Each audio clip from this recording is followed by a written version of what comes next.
ஒரு சமுதாயத்திற்கு அழகு சேர்க்கும் விஷயங்களில் ஒன்று அந்த சமுதாயத்தில் சமாதான குணம் இருப்பது.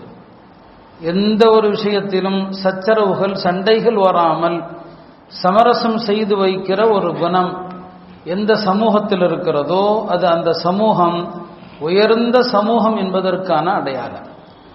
எந்த சமூகத்திலே இந்த குணம் இல்லையோ, எதற்கெடுத்தாலும் சண்டை தகராறு என்கிற ஒரு குணத்தில் இருக்கிறார்களோ அது அந்த சமுதாயம் ஒரு பண்பாடு இல்லாத ஒரு சமூகம் என்பதற்கான அடையாளம். இதைத்தான் நமக்கு திருக்குர்ஆனும் நமக்கு குர்ஆனும் ஹதீஸும் போதிக்கிறது. சண்டை தகராற விரும்பக்கூடாது.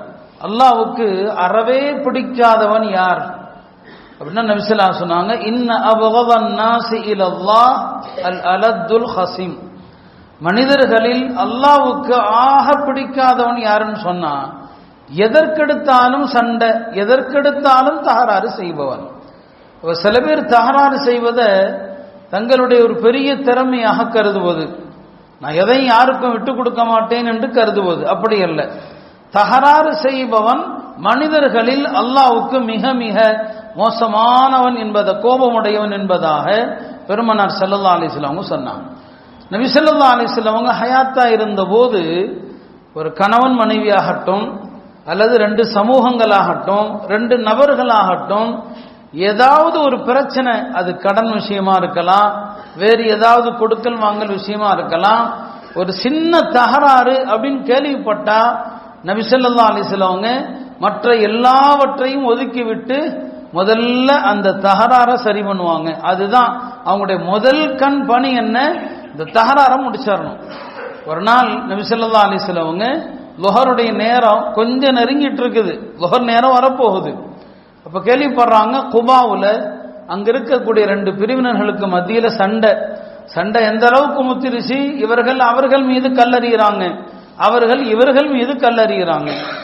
நபி ஸல்லல்லாஹு அலைஹி வஸல்லம் பிலால் ரலியல்லாஹு அன்ஹு அவர்களை அழைத்து சொன்னாங்க, நான் இங்க ஒரு ஜமாஅத்தோடு நான் குபாவுக்கு போறேன், அங்க நம்ம சகோதரர்களுக்கு மத்தியில கொஞ்சம் சண்டை சச்சரவு, நான் போய் சமாதானம் பண்ண போறேன். ஒருவேளை தொழுக நேரம் ஆயிடுச்சு, நான் வருவது தாமதமானால் யாராவது தொழு வைத்துக் கொள்ளட்டும், நான் போறேன்னு போயிட்டான். நபி ஸல்லல்லாஹு அலைஹி வஸல்லம் போன பிறகு பிலால் ரலியல்லாஹு அன்ஹு அவர்கள் தொழுக நேரம் வருது, பாங்கு சொல்றாங்க, கொஞ்சம் தாமதமாகிக்கொண்டே வருது. ஹஜ்ரத் அபூபக்கரிடம் போய் நபி ஸல்லல்லாஹு அலைஹி வஸல்லம் யாரையாவது தொழுகைக்கு சொன்னாங்க, நீங்க தான் பெரியவர் தொழுவீங்கன்னு சொன்னாங்க. இப்போ அபூபக்கர் தானும் தொழுகைக்கும் தயாராகி உள்ள போய் என்ன செஞ்ச தக்பீர் கட்டிட்டாங்க. தக்பீர் கட்டின பிறகு நபி ஸல்லல்லாஹு அலைஹி வஸல்லம் வர்றாங்க, அந்த சமாதானத்தை முடிச்சிட்டு வர்றாங்க. பெருமானாரை பார்த்ததும் சஹாபாக்கள் எல்லாம் என்ன செஞ்சாங்க, ஆரம்பத்தில் சில விஷயங்கள் அவங்களுக்கு தெரியாது என்ன செய்யணும்னு சொல்லி. அபூபக்கர் தானும் போய் நின்றுட்டாருன்னா அவங்களுக்கு எதுவுமே தெரியாது துனியால, அப்படிதான் அவங்கள பத்தி வருது. தொழுகைக்குன்னு தக்பீர் கட்டிட்டா எதுவுமே தெரியாது, எந்த பக்கம் பார்க்க மாட்டார். மக்கள் அபூபக்கர் தானவங்களுக்கு நபி ஸல்லல்லாஹு அலைஹி வஸல்லம் வந்துட்டாங்க அப்படின்னு உணர்த்துவதற்கு எல்லாம் என்ன செய்யறாங்க, கை தட்டுறாங்க, ஒரு கையை இன்னொரு கையில அடிக்கிறாங்க, நபி ஸல்லல்லாஹு அலைஹி வஸல்லம் வந்துட்டாங்கன்னு சொல்லி. ஆனா அபூபக்கர் தானவங்க அதை கவனிக்கவே இல்லை, அவங்க கவனிக்கவும் மாட்டாங்க.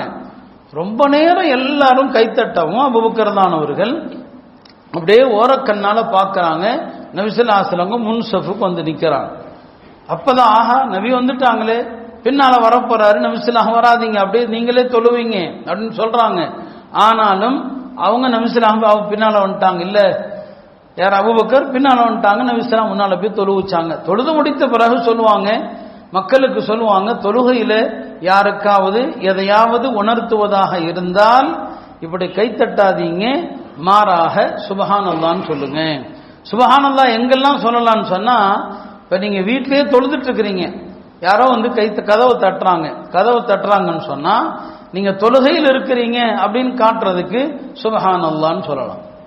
ஹதீஸ்ல இருக்கு. நபி ஸல்லல்லாஹு அலைஹி வஸல்லம் தொழுதுட்டு இருக்கும்போது பல சஹாபாக்கள் வந்திருக்கிறாங்க, நான் தொழுதுட்டு இருக்கிறேன், நீங்க உட்காருங்க, நீங்க கொஞ்ச நேரம் உட்காருங்க, இதுக்கு சுபஹானல்லாஹ் சொல்லலாம். அப்ப அந்த இடத்துல அந்த சட்டத்தை கற்றுக் கொடுக்கறாங்க, சுபஹானல்லாஹ் சொல்லுங்க, இப்படி எல்லாம் கை தட்டாதீங்க. பிறகு அபூபக்கர் ரலியல்லாஹு கேட்டாங்க, நான் தான் உங்களை பின்னால வரக்கூடாதுன்னு சொன்னனே, அதை மீறி நீங்க வந்தீங்க. அவங்க சொன்னாங்க, நான் வந்து அபூ குஹாஃபாவுடைய மகன், பெருமானாருக்கு முன்னால இமாமாக இருக்கிற தகுதி எனக்கு என்ன இருக்கிறது? அவங்களுடைய பணிவு. இந்த பணிவுதான் நபிமார்களுக்கு பிறகு மனிதர்களில் சிறந்தவர் என்ற அந்தஸ்து அவங்களுக்கு பெற்று தருது. வந்துட்டேன். இங்க என்ன விஷயம், ஒரு தொழுக நேரத்தில் கூட 2 பேருக்கு மத்தியில சண்டைன்னு சொன்னா போய் நபி ஸல்லல்லாஹு அலைஹி வஸல்லம் முதல்ல சமாதானம் அவங்கள சேர்த்து வச்சுறது.